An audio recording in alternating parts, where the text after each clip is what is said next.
Hello, everyone, and welcome back to Let's Write an Adventure, our ongoing live stream where we are creating a full campaign from scratch, going through every single step of the process so that you can see every thought, every moment of hesitation, every idea as it happens organically, and really get a feel for how I write adventures and how you might be able to apply that to your own TTRPG building. Uh, I'm RJ Kerr. I'm your host, as always. And tonight we are going to be putting some more hazards and then some treasure into our heist caper, the our heist adventure, the one we've been working on for the last couple weeks here.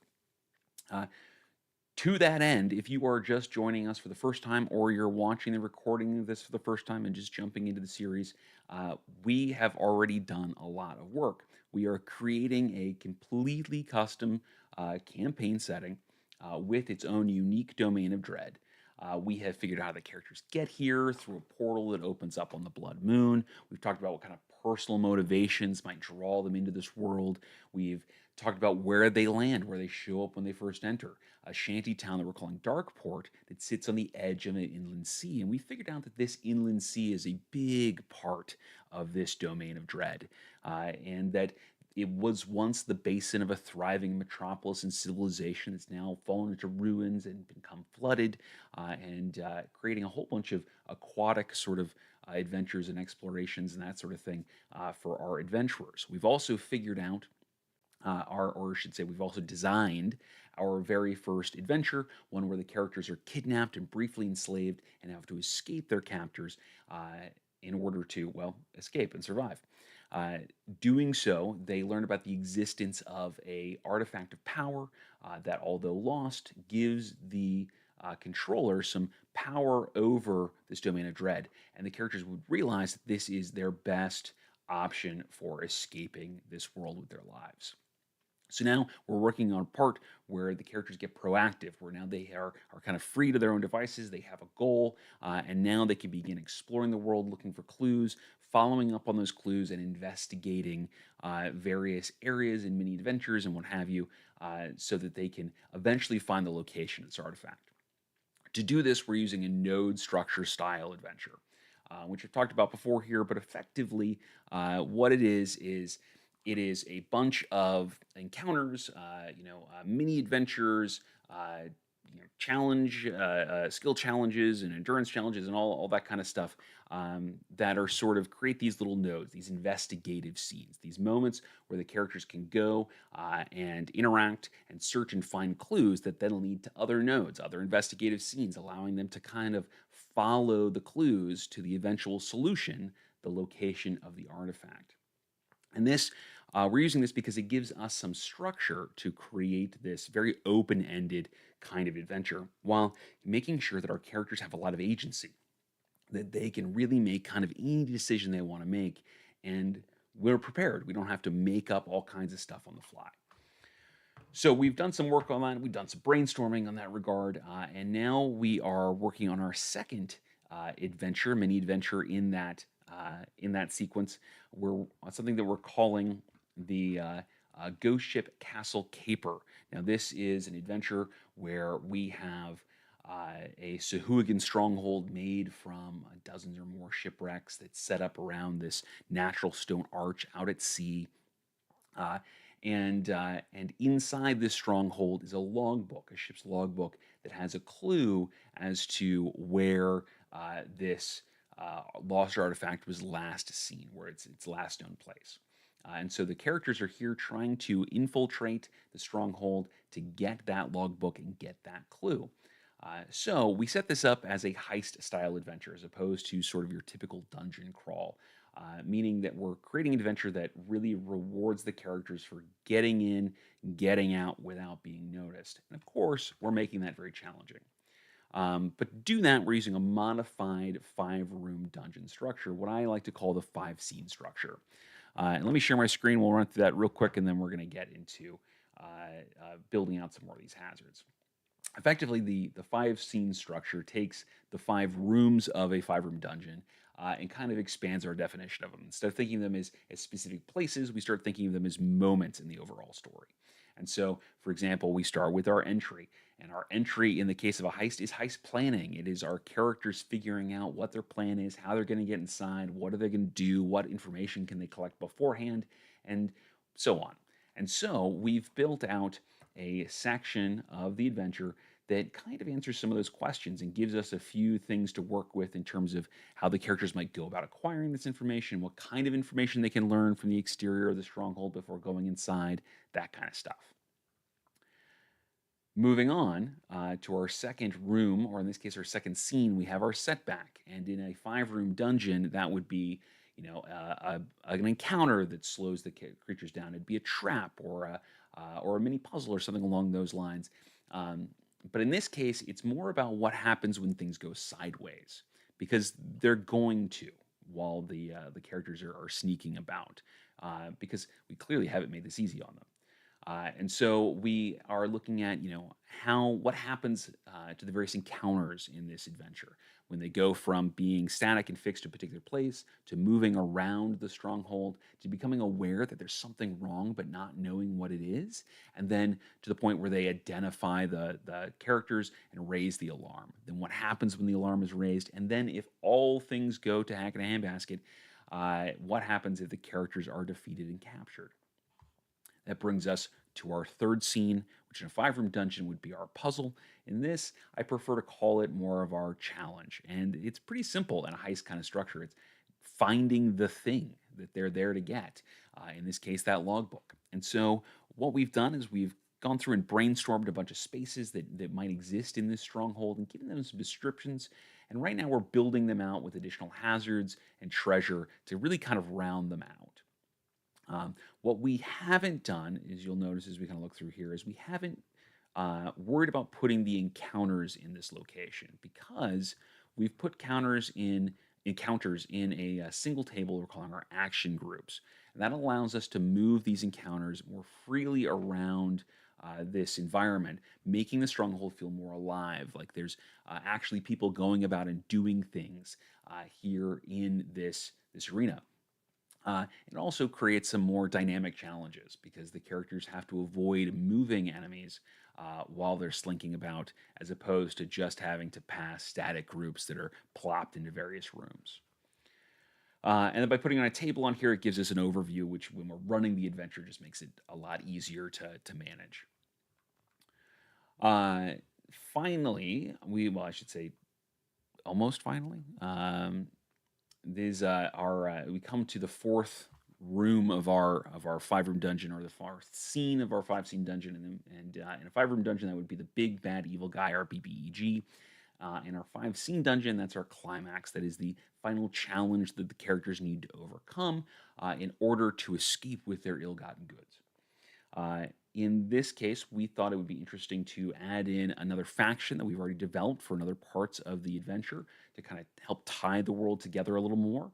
And then, so we have an envoy from the Slotty-led faction that has arrived at the stronghold and is looking for that same logbook. So now we have more eyes searching for potentially just searching for the characters, and we have them actively looking for the very thing the characters have just stolen and are trying to escape with. And so we add some more baddies, we add a little more dynamic energy, and we take what could have been some static moments and we've made them very active and alert and more hazardous for the characters. And then finally, we have our reward, which is the same in the 5-room dungeon as the 5-scene dungeon. It is the thing that rewards the players for their success. And in this case, it is the clues within that ship's logbook. And so we have gone through and built most of the stuff out. You'll notice that we've got a lot for just about everything in here. And so we could theoretically run this adventure as is. And frankly, if I was running it for my, my home group, a friend, just kind of a casual game, this would be enough for me to get started with. It'd be more than enough for me to get rocking and rolling with. But we are working on putting some high polish on this. So that we are kind of built out and we're really thinking about each of the sections here. We're not having to make anything up as we go. We're fully prepared. So we're going to jump back into building some of the sea life hazards. Before we do, I want to remind you that this is an interactive stream. So if you have thoughts, ideas, opinions, suggestions, comments, concerns, or anything else you just want to talk about, jump into that chat and don't be shy. Some of the best ideas that we get on this channel come from you all. And this, where we're going to start, is a prime example of that, where we are working on a jellyfish hazard. Last time, we were going through the list of hazards here. We've got things like fire coral, remoras. We've got blowfish poison needle traps, razor barnacles. We've got this mechanic for blood in the water, which makes it easier for the Sahuagin and the sharks in this adventure to prowl and find injured characters and the like. But I really felt like I wanted to put some jellyfish in here, just as sort of a passive hazard, not as an active hunting threat. And I was originally thinking that it would be something along the lines of characters encounter this, they might take damage, they might get poisoned, might even go crazy and say they get paralyzed for a short amount of time or something along those lines. But uh, one of you all came in with a much better idea, and that was hypnotic jellyfish, which is such a cool thought. Because there's no damage in here, and yet it becomes a major hazard, especially considering we're putting it in a situation the characters are trying to avoid being found. And we're putting in an underwater environment where they might be holding their breath. They might be having to swim through without access to a lot of oxygen or being able to breathe on the regular here. And so it could create a very dangerous situation without doing any damage whatsoever. So, last time we kind of just jotted down some notes. We said non-hostile jellyfish that pulse with hypnotic lights, and the characters must make a con or wisdom save to avoid becoming entranced. And because it was the end of our stream there, we didn't do much more detail than that. So today we're going to build that out a little bit here. And as I mentioned last time, I think we're going to borrow from a spell that already exists in 5e Dungeons and Dragons. We are going to look at hypnotic pattern. So I've got D&D Beyond up on the adjoining screen here. And I am just looking up that spell. And the spell effectively creates this 30-foot cube within range. The pattern appears for the moment it vanishes. Each creature in the area who can see the pattern must succeed on a wisdom saving throw or have the charmed condition for the duration. While charmed, the creature has the incapacitated condition and a speed of 0. The spell also ends if the creature takes any damage or if someone else uses an action to shake the creature out of its stupor. So, all things we might want to consider on this here. We don't necessarily, we could make it a carbon copy of the spell. And in fact, to be completely honest with you, if I was like really kind of like trying to race through this and make something fast, I would probably just say the jellyfish pulse with a hypnotic light that functions the same way as a third level hypnotic pattern spell. And give a spell save and leave it at that. Because that's good enough. It gives me a reference point. It gives me kind of some parameters here, and it gives me some boundaries for this. But I think that since we've got the time, we can get a little more dynamic than that. We can make this a little more customized. So we're going to say non-hostile jellyfish that pulse with hypnotic light. Characters, let's see here. We're going to put some rails on this. We're going to say characters, okay. So let's think about this real quick. We could say that characters who can see the light is affected. We could say characters within a certain distance are affected. We want to put a range of effect on this. What I kind of am tempted to do here is to think of these almost like the proverbial will-o'-the-wisps, which aren't as I haven't found as satisfying as in the monster manual as they are in literature and stories, where the idea is that you're out in the wilderness somewhere in the deep dark, and you see lights that kind of lure you in, that kind of draw you towards them, eventually luring you to your doom. And so I could almost see this hypnotic effect being one in which the characters see the light and are drawn toward it until they reach a specific distance, at what point they kind of become enthralled by it, become incapacitated and charmed, right? Um, so, and that also makes it a little more dynamic. It pulls them through an area that's being patrolled. It might cause them to kind of, give up on their stealth and kind of move through this space where they're likely to be noticed if they're not careful, and create some more tension for all the characters, not just the ones that are under the effect, but the characters who succeed the saving throw and are now trying to manage the actions of their incapacitated friends, who they've got to do more than just kind of shake them out of it. Um, so let's say non-hostile with pulse with hypnotic lights, characters who see the lights.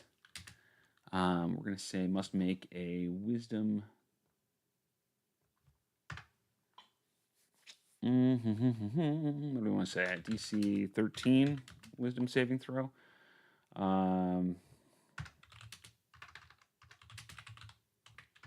Yeah, throw to avoid.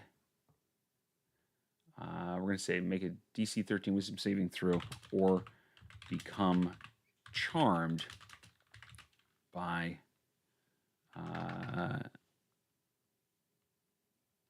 let's see here, or have the charmed condition for, how long do we want to say this? We want to say like a minute or something like that. That's kind of the length of hypnotic pattern. I think that kind of makes sense for 1 minute. Especially because, when we run this, we're putting this in a storage space where it's patrolled by sharks, and we kind of have this image of characters slinking about trying to get past them. And so when this gets activated, I would probably roll initiative and have everybody act in this initiative order, so that you have sort of this almost slow chase kind of sequence going on here, as some are drawn to the lights and others are trying to save their friends, while the sharks are kind of coming around and getting closer and closer and potentially noticing characters and that sort of thing. And so 1 minute becomes a really long time in initiative order. It's 10 rounds, right? So that's probably enough for it to still be a really dangerous effect without being kind of an indefinite sort of deal. Or have the charm condition for 1 minute. Let's see here. While well, charmed in this manner, characters are drawn to the light, to the source of the light, the hypnotic lights, until they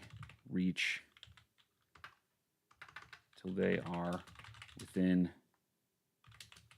5 feet of the source.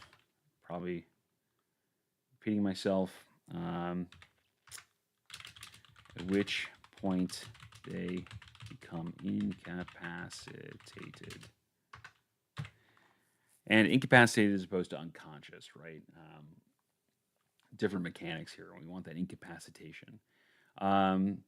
So now the question that I would be asking here is, okay, what draws them out of this? And if it was if we were using hypnotic pattern just as is, anytime they took damage or they were just kind of shaken out of their stupor, that would be enough. And maybe we want to do that, except I kind of feel like it's kind of easy to get out of, to kind of avoid this, to kind of solve this problem, if it's just a matter of shaking your buddy and going, oh hey, wake up, wake up. I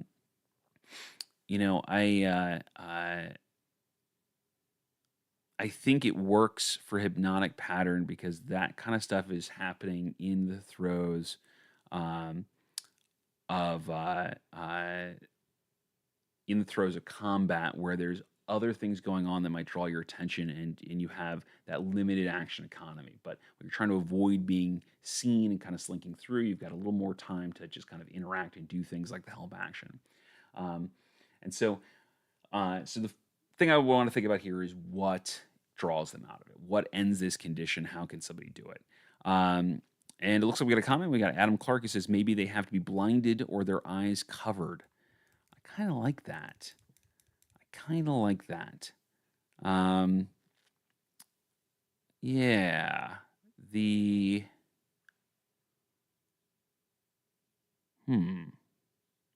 I think thematically it works really well. So I think let's go with something along those lines.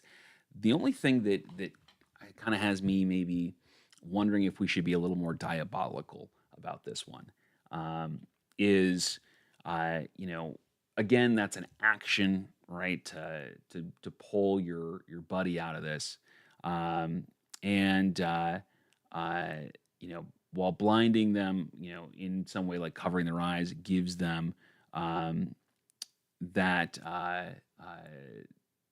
you know, gives them that challenge of not being able to see, gives them disadvantage and that kind of stuff, and makes things a little more dangerous for that person.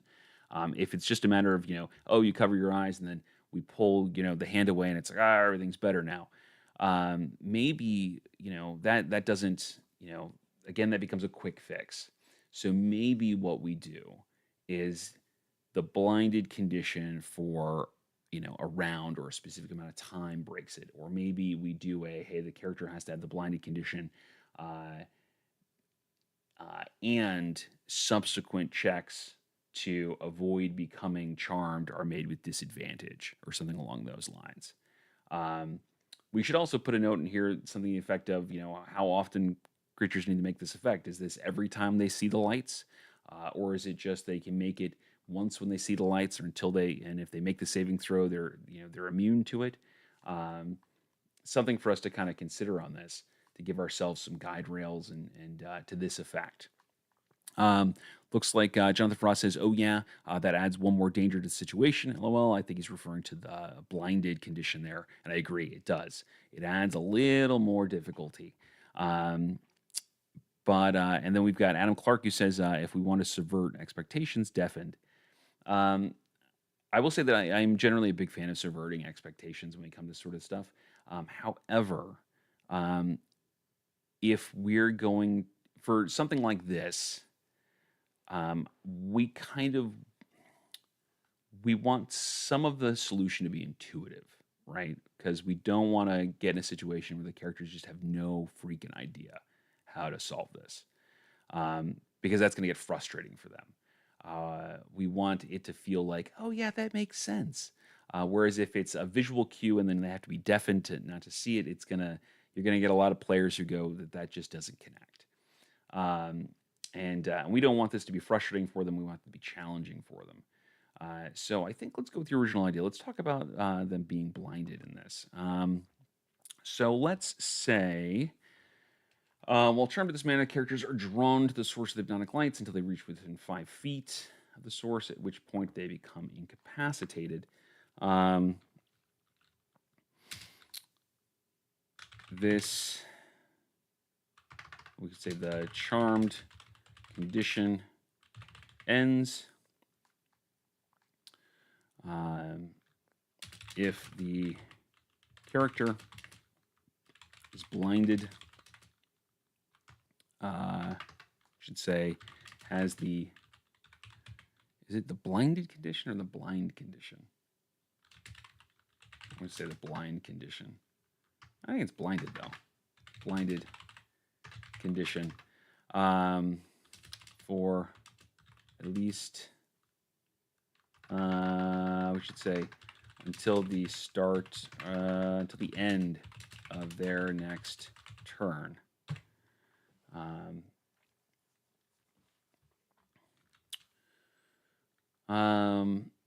The question then becomes, how often should we make them make the saving throw? Typically, if they succeed the saving throw, then they don't have to, then they're immune to it for 24 hours or something along those lines. That's You know, usually what you get with things like some of the stench traits from creatures and that kind of deal. So that might be worthwhile to put that in here, um, especially since we're giving them at least one round where they're blinded. Um, yeah, let's do that. Let's not make this you know soul crushingly difficult. But let's make it difficult without making it too bad. Um, on a success, the character isn't charmed uh, and is immune to the effects of the hypnotic lights for 24 hours. We'll say that. Something I want to point out too is that I specifically used characters instead of creatures in this. And it's up to you and your nomenclature and how you do that, and you keep this, you kind of visualize this to yourself. But I did that specifically because I don't want like the Sahuagin or the sharks to be affected by this. And so writing it as characters is a cue to myself that it's just the player characters that are at risk here, and not the other creatures in the environment. If I wanted it to be a hazard for potentially everybody, I would say that I would put it down as creatures. Um, Again, that's just a little notation for myself. If you were writing it for other people, you might put creatures down in there and then make a note as to what the exceptions are, because you might have familiars and things like that, and you're going to have player characters who go, well, my familiar's not a character; they're a creature, so they shouldn't be affected. Um, but since this is effectively writing this kind of for myself here, I know what I mean with that, and so I'll use those little keywords to myself when I'm doing this. Cool. All right, so I think we've got plenty of hazards at this point. Um, and I'm just going to put a little note up here. Let's see, the C, because that TBD is bothering me. The sea is full of potential hazards that pervade the flooded areas of the stronghold. Below are some examples. Cool. All right. So let's go ahead and start putting these around. Like I said before, it's fine for us to have a list like this, to kind of have this coherent list, and then we can, disperse them as we see fit. We've also kind of ended up in a place where we're kind of only using one of these at a time, or we're only using them in one place for the most part.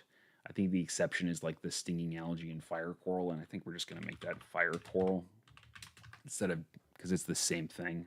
We have fire coral / stinging algae. Let's just consolidate that and make it one thing. But we could theoretically copy and paste this and put it down into the various rooms to make it easy for ourselves. There's nothing wrong with that. I, however, am going to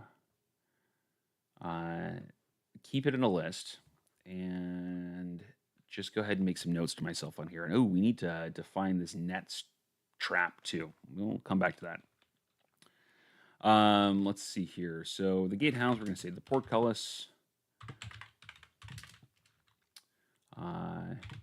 is crusted with, what did we say? Razor barnacles and fire coral. Cool.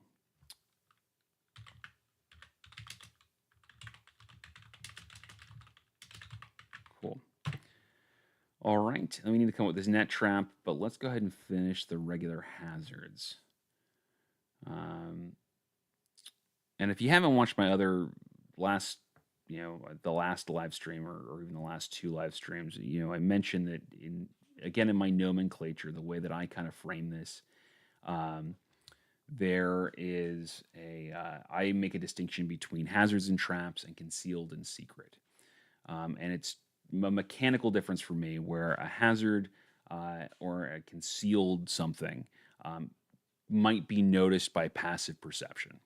I allow that, that kind of check because it's not, it's hidden, but it's not purposely hidden from view. It's sort of situationally hidden from view.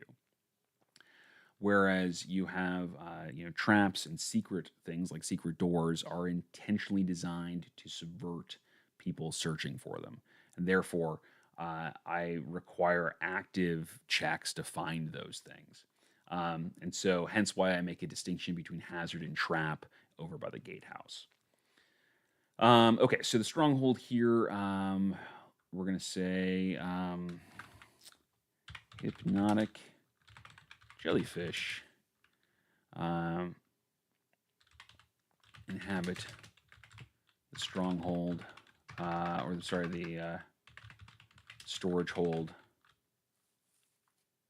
um, alongside the sharks. And to that end, we're going to adjust the nomenclature here. Instead of being just jellyfish, we're going to say hypnotic jellyfish. Cool. Okay, let's see. Next hazard we've kind of already started delineating here. We haven't, it's unique to this space, so we haven't put it up at the top here. Um, I don't think we should add it to that list just because it is unique to this space. Um, and the but we should polish it up so that it's a little more a little cleaner for our notes here. So let's take a look at that. But real quick, get another comment from Adam Clark. What would destroying the jellyfish do to those under its spell? I mean, I would probably rule that it breaks the enchantment, right? Like it breaks the charm of it. That being said, there's in my mind, there's more than one of these things, and so that kind of takes some time and some effort to do, which I think is kind of the trade-off for it being kind of an auto solution to the puzzle, to this trap here, where we have or this, I guess to use my own verbiage, this hazard here, um, where losing my train of thought. Yeah, where we're trying to create another layer of challenge in this specific space here. And so, if the party wants to spend their actions, killing these jellyfish, that's great. That's time they're not doing other things, and the sharks who are patrolling this place are getting closer. Um, so yeah, so I would rule it that way. You could change your mind on that.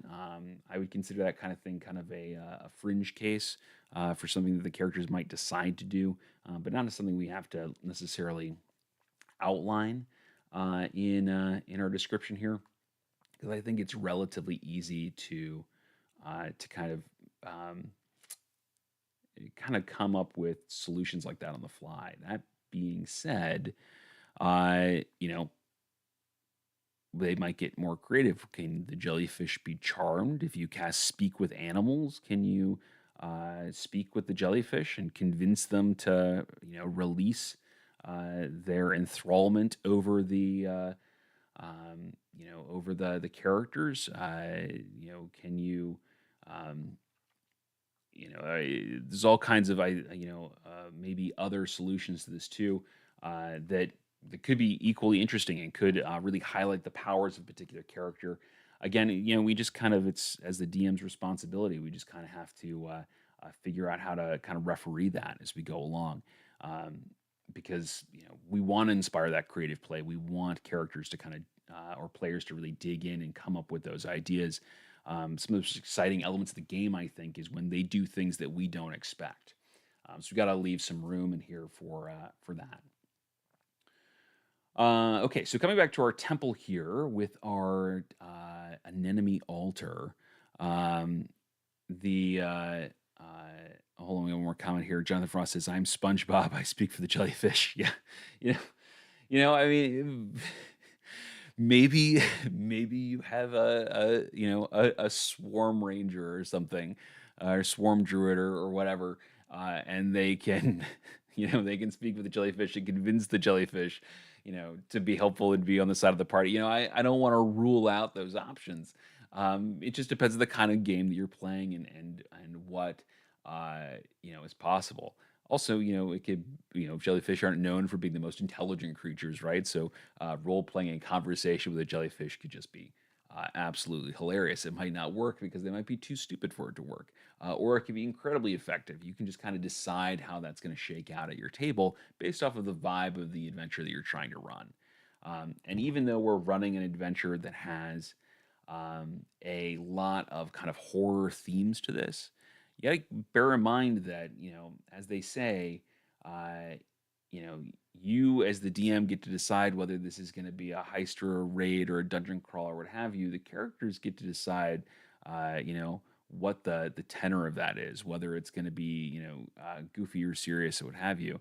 And so, we can write this as a heavy horror campaign with a lot of creepy, unsettling things in it, which I really enjoy doing.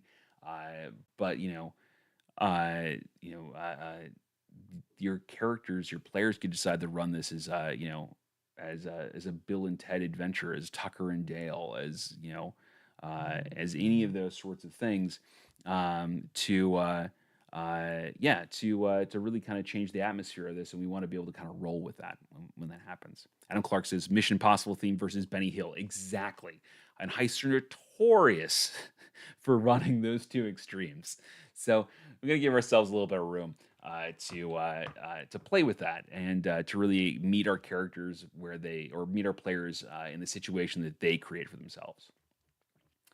Um, but back to our temple here. So the hazard that we've kind of created this floating bioluminescent anemone that is works as the altar in this temple, and we came up with the idea, or at least actually you guys came up with the idea, that the tentacles of the altar are stinging and therefore a hazard to characters that get close to it. And so we said that the tentacles are stinging, of the enemy altar stinging. Characters who get within 5 feet of the altar must make a con saving throw or take 1d8 acid damage. So who again are immune to the enemy sting. Um, and I think we've got some good bones here, but let's massage this a little bit. Let's clear it out. Let's make it a little firmer. We're gonna say Sahuagin and sharks are immune to the enemy sting. We're gonna put that in there. We're going to say characters who get the 5 feet of the altar must make a con saving throw. So what's our DC on here? 1d8 damage is not a ton of damage. In fact, I'm kind of tempted to bump that up to 1d10 at this level and make this a DC 13 feels good today. Adam Clark says 15 sounds good. Yeah, that could be. Yeah, why not? Let's do it. Let's make it a little tougher on them there, especially since it's a situation where the characters don't have a lot of reason to come up to the altar. And yeah, so we could put that in there, and that's pretty simple, pretty easy hazard. We've got what we need on that. We've got the shark pens. We've got biting remoras, school with the sharks, potentially clamping onto other passing creatures, and so that's good enough for that. We've got in the library, patches of fire coral grow among the shelves, creating a hazard for the unwary or uninformed. And again, that's a good comment because we've already kind of outlined what that fire coral means. And so now we can come back and we can talk about those net traps. Because that's a cool feature. Let's put a net trap in here and let's figure out how that's going to work. Net trap.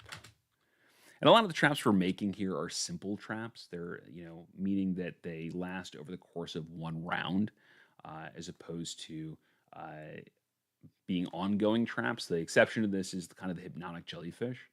But I tend to favor simple traps when I run a lot of this kind of stuff, simply because they're simple to run. They're easy to run. They're easy to come up with. they're a cool little, they kind of hit the nail on the head with being kind of a, a quick surprise and a quick setback. But that being said, there's nothing wrong with creating more complicated traps that really play into the narrative of the situation, like we have done with the hypnotic jellyfish. Just doing that intentionally, and I wouldn't make every trap a complicated trap like that. Okay, so our net trap here. This is something the Sahuagin themselves would have installed. This isn't something that the that just kind of came in with the sea. So it's specifically hidden, and it's there to encapsulate intruders who kind of come through the gatehouse, right? So, which means that there's going to be a trigger, which means that it's we should define where that trap affects and what happens with those nets. So let's start off by giving ourselves a little bit of background here. Nets exist in 5e D&D, and so let's look up what they're currently are doing. Let's see here. Net. When you take the attack action, you can replace one of your attacks with throwing a net. Target a creature you see within 15 feet of yourself. The target must succeed a dexterity saving throw or have the restrain condition until it escapes. The target succeeds automatically if it is huge or larger. To escape the target or creature within 5 feet of it must take the action to make a DC 10 strength check or strength athletics check, freeing restrained creatures on a success. Destroying the net. Yeah, cool. All right. So let's build on that, because why reinvent the wheel here? And let's say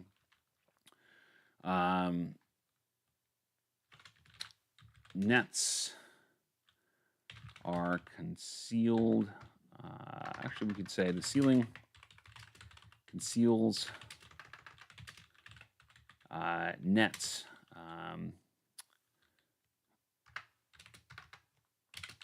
Poised to fire on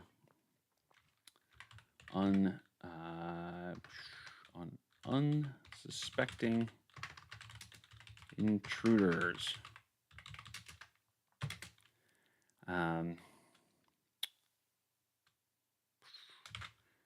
See here, creatures who trigger this trap must make a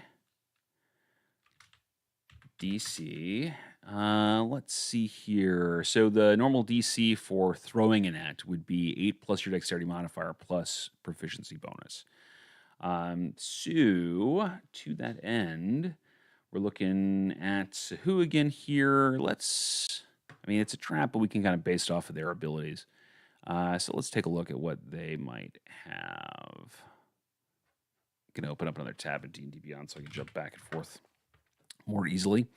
Okay, let's see. Monsters. Sahuagin Warrior. Okay, so its proficiency bonus is 2, and its strength is a +1. So we're looking at DC 11 if we go with that, which isn't necessarily a bad thing.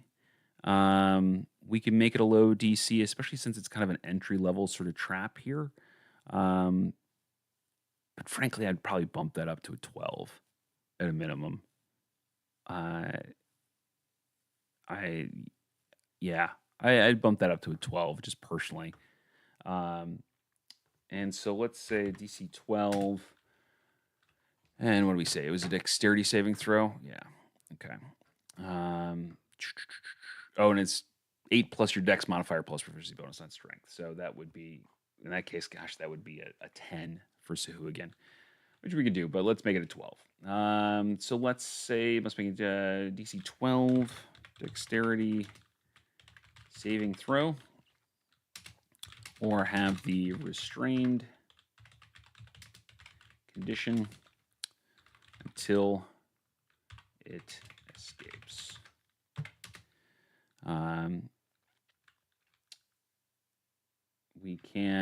we can go ahead and put in there that the target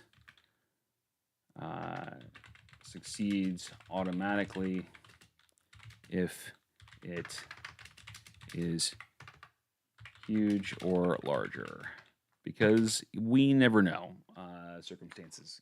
We could have growth potions upon growth potions. We could have, Goliaths who, you know, chug, you get a large cast upon them or whatever.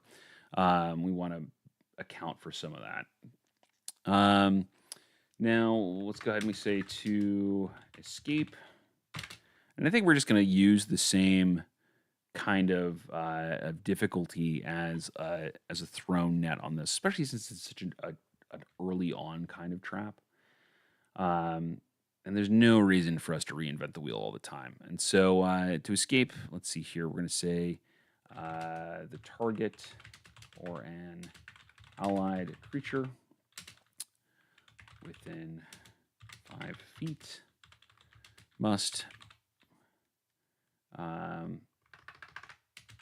take the help action and make a DC 10 strength, athletics, saving throw. Or I'm sorry, check, not saving throw.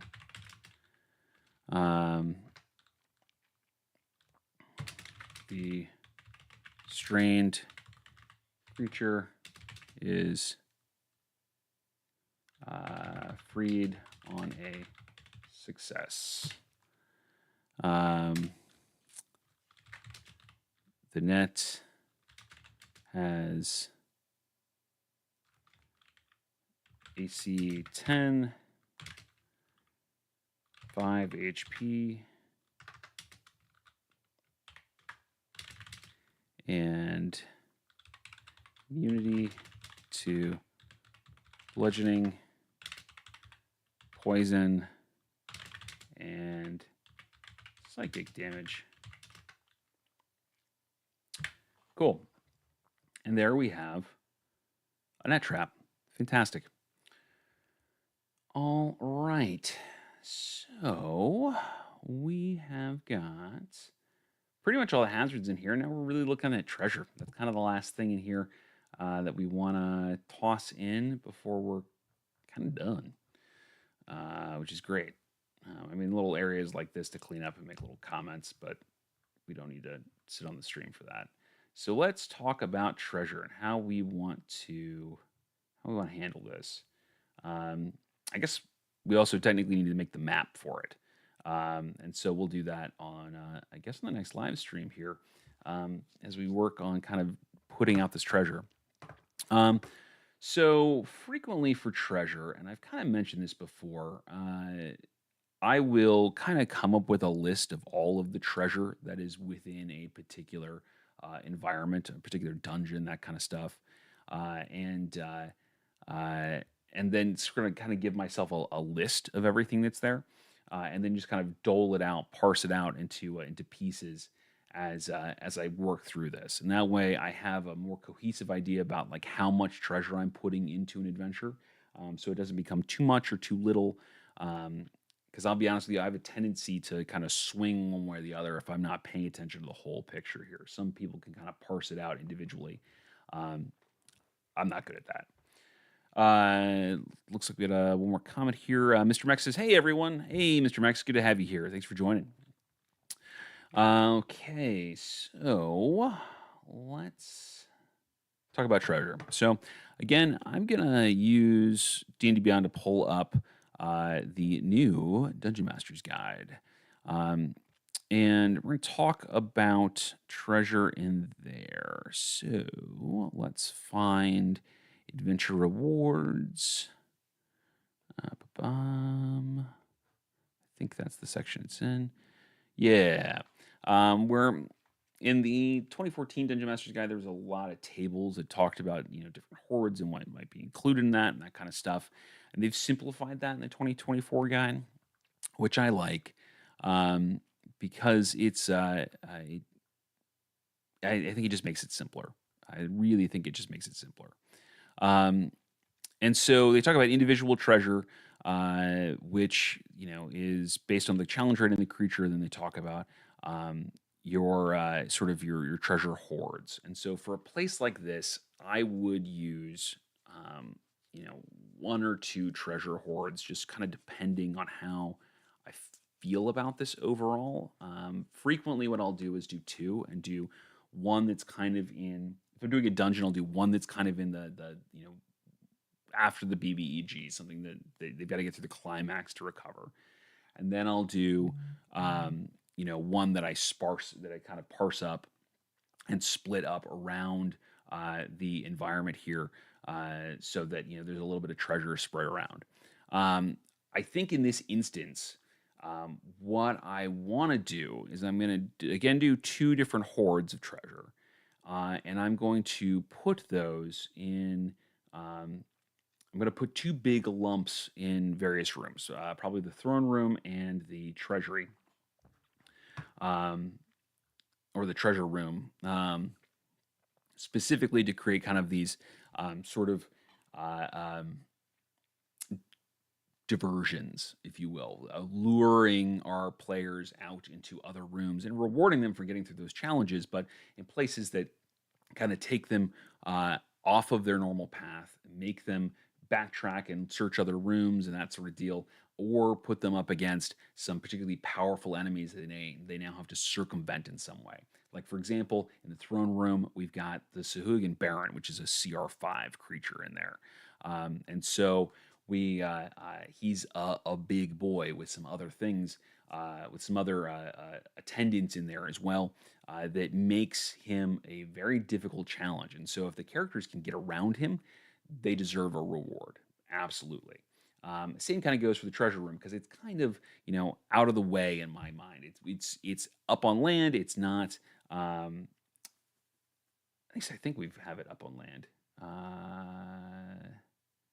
What did we say? Now I'm questioning myself here. Let's see. It's room 11. Let's find out.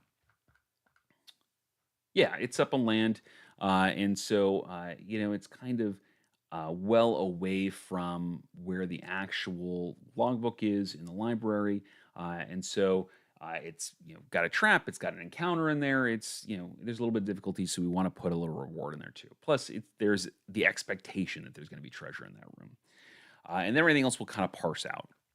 So, looking at this list here for suggested treasure hoards, for CR5 to CR10 creatures, we're looking at an average about 4,400 gold pieces and 1d3 magic items per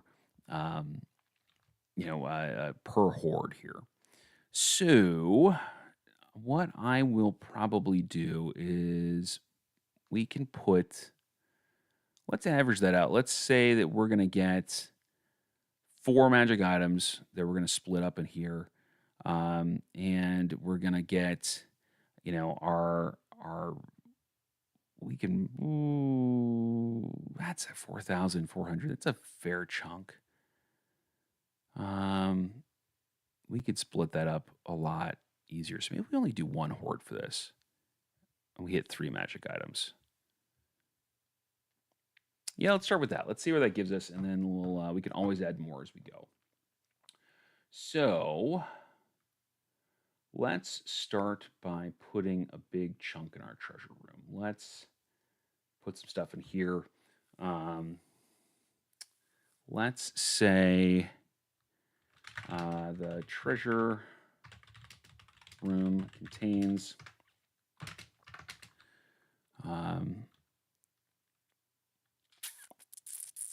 I'm just going to say, I don't want to put half. We're going to say 1,000. Well,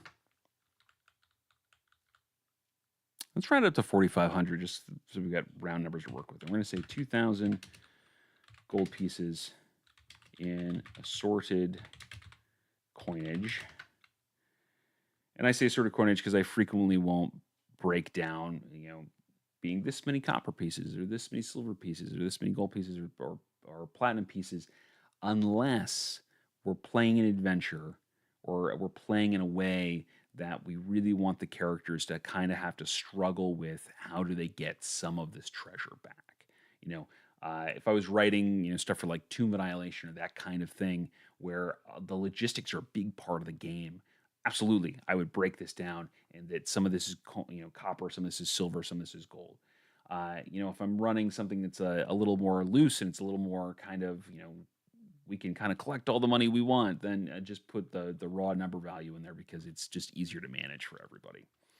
Um, and so we could go back and split that up if we want, but it'll shift depending on how we choose to run this adventure. So the treasure room contains 200 gold pieces in assorted coinage, and we're going to say at least one magic item. Um, Rewarding magic items. There are some guidance on this. Again, in the DMG. And I think they're good to hold in mind. I don't know they need to be a hard and fast rule, but it's good to be kind of aware of how much magic you're putting into the world, because your characters can become overpowered if you give them too many magic items. They can be underpowered if you don't give them enough. Um, you know, Again, it's very kind of loose in what you're doing here, but I've certainly run into games where DMs have given really high powered magic items to characters at really low levels, and now all of a sudden you've got to really pull out all the stops to make any fight a challenge for them. And then it just becomes kind of boring because the challenge is where the excitement is. So, and frankly, magic items feel cooler when you earn them.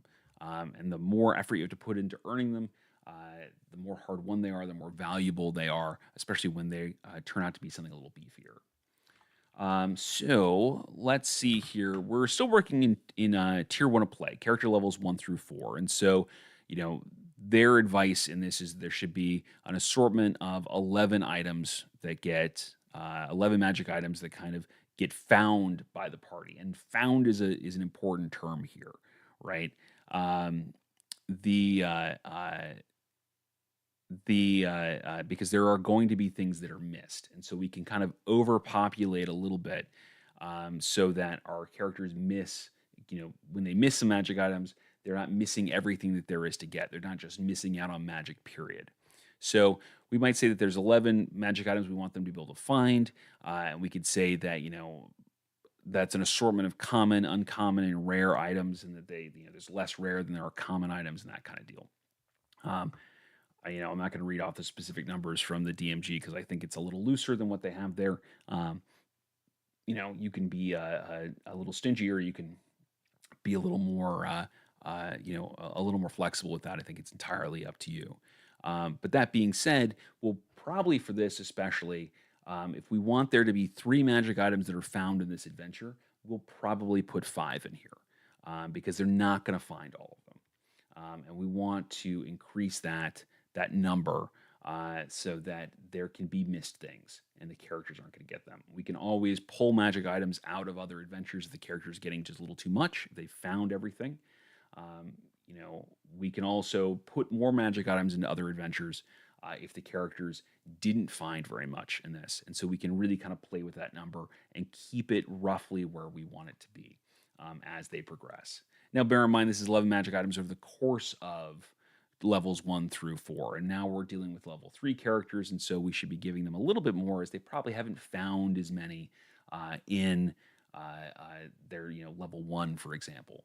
And they may have found some in level 2, and we want to kind of parse that out here. So let's go ahead and say they're going to get at least 1 magic item. It's the treasure room, so we can give them either a rare or an uncommon. And frequently what I will do with that is I will just,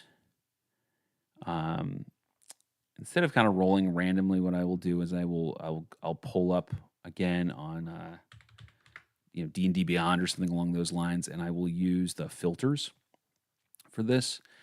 So game rules, and I'll go to magic items, and I'll give myself a few restrictions. I will say things like, we're going to limit it to uncommon and rare, And I might limit myself to a source category or a source book, potentially just to start myself off, just to kind of narrow down the options that I have. And so we're going to say things from the 2024 Dungeon Master's Guide, just to kind of see what's in there. And we're going to filter those magic items and see what we get. While that's doing its thing, we got another comment from Mr. Max. How do you determine when to reward a magic item and what item to give? Is a bag of holding something that should be bought or received later? Um, it's a really good question. And I will say that there isn't a lot of hard and fast advice on this because it really depends on the kind of world you're building. Is this a low magic, medium magic, or high magic world? Um, and then to that end, you know, is the available magic sort of wide and shallow or deep and rare, right? Like meaning, are there a lot of people that have access to first and second level spells, but very few people that have access to anything higher than that? Or is there small group of spellcasters, but they all have access to higher level spells and things like that? Or anything in between. Um, I kind of try to take a middle of the road approach most of the time because I think that that works for most people. Because you can be a little fantastic and toss in some big, splashy sort of magic, and it has a cool effect.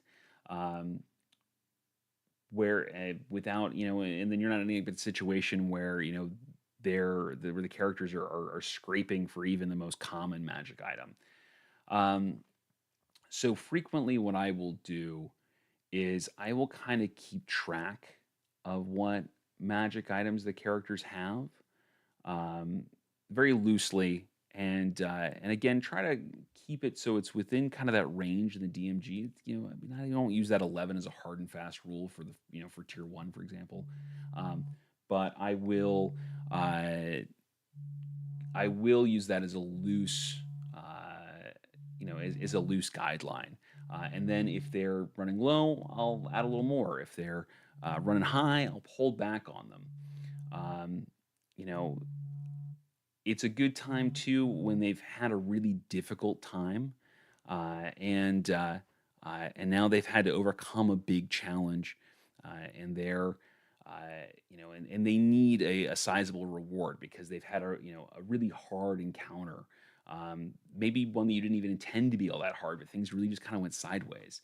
Giving them that little treat is a good way to make them feel like it was all worth it.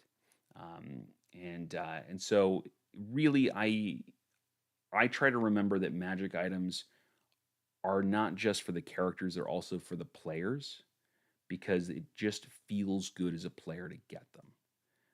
And it's a little reward that reminds you that you're making progress, and the actions that your character takes have consequences, both good and bad. So I hope that answers your question there. Um, Real quick, I will mention whether you should allow buying magic items. It's entirely up to you. Again, that depends on the world that you're in. Bear in mind that if you allow magic items to be sold or purchased, the characters are going to do that, and they're going to have access to a lot more magic as they save up their money. So you either have to make it, expensive to a certain degree, so that you make it, you kind of create a situation where really high power magical items are rarer because they're more expensive versus more common items. Or maybe the market just doesn't have access to high magic and it just has kind of common magic items and that sort of deal, or uncommon in some rare cases.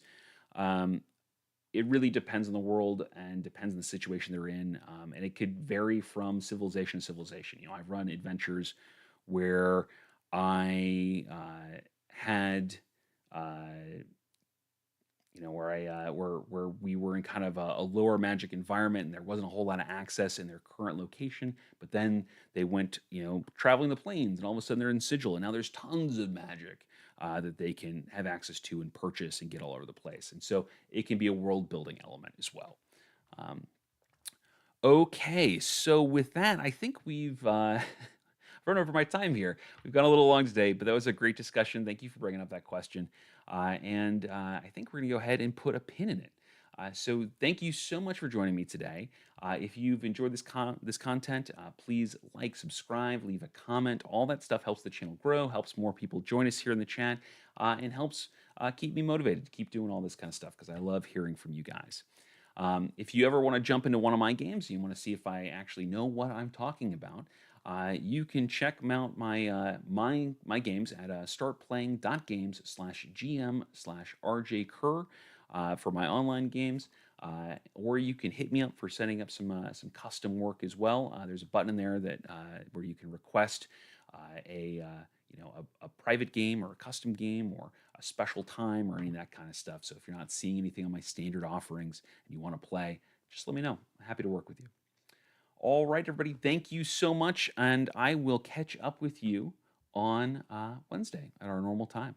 Talk to you then. Bye now.